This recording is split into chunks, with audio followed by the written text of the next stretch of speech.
Capitolo ripescaggi. Il consiglio direttivo del Comitato regionale sardo ha deciso mercoledì 12 agosto quali e quante squadre dovessero essere ripescate e la relativa composizione dei gironi, dall'eccellenza ai giovanissimi regionali, ufficializzando le composizioni dei vari gironi. Appunto la necessità di un ripescaggio, perché 18 diventano 17. Sì. La prima categoria, al saldo di quello che sono state le retrocessioni eccetera eccetera, cioè che non ci sono state le promozioni, abbiamo 4 gironi e 17 squadre. Quartus Sant'Elena in eccellenza apre la porta alla Vitesse in promozione. Essendo 18 bisogna capire adesso se la Lega Nazionale Dilettanti ci chiede la vincente per fare gli spareggi della seconda dell'eccellenza. A seguito dell'ammissione della società Vitesse al campionato di promozione, l'organico del campionato di prima categoria, formato da 4 gironi con 18 squadre, è stato ristabilito con il ripescaggio delle società Macomercalcio, Orani, Baunese, Pula e Ploaghe 1994, posizionatesi dal primo al quinto posto nella graduatoria dei ripescaggi delle non aventi diritto.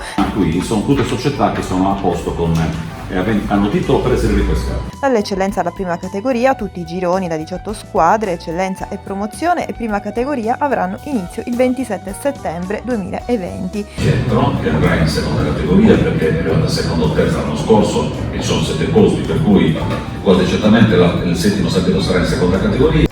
In seconda categoria i ripescaggi su base territoriale. Il consiglio direttivo del comitato, preso atto di numerose scritte, delle rinunce, della fusione e dei posti vacanti, ha deliberato di completare l'organico del campionato di seconda col ripescaggio su base territoriale di 9 società: Accademia Calcio Sarrabese, Atletico San Luri, Azzara, Bonnesa, Oliena Calcio, Orunese, Sardara 1983, Settimo 1967, San Giorgio Flumini. La seconda farà 8 gironi da 14 squadre. La notizia che si attendeva da settimane, allenamenti di gruppo, tornei e competizioni dilettantistiche potranno svolgersi finalmente anche in presenza di pubblico. Importantissimo, possiamo riprendere a giocare al calcio con l'attività agonistica, addirittura in presenza di pubblico nei nostri campi di calcio.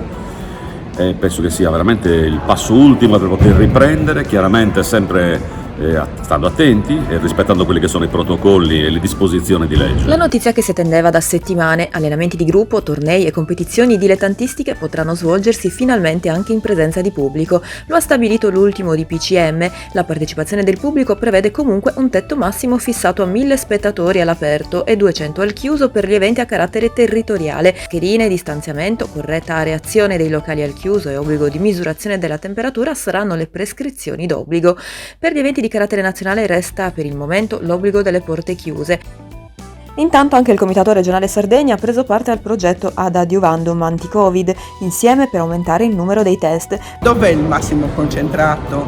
Nello sport. Allora noi dobbiamo riprendere da settembre attività di vita normale, che sono non soltanto il lavoro ma anche l'attività della qualità del tempo. Tutto per quanto riguarda gli sportivi mette in garanzia e in protezione il maggior numero di persone possibili. Progetto per la sicurezza dei cittadini. Lo stesso presidente del Comitato regionale Gianni Cadoni si è sottoposto ai test accettando di supportare le strutture sanitarie. Grazie alla professoressa Mongiu, che è l'ispiratrice di questa iniziativa. Il calcio chiaramente ha risposto presente. Io oggi sono qua all'ospedale militare di Cagliari e così a fare un po' da apripista affinché si possa fare una mappa veramente generale su tutto il territorio regionale.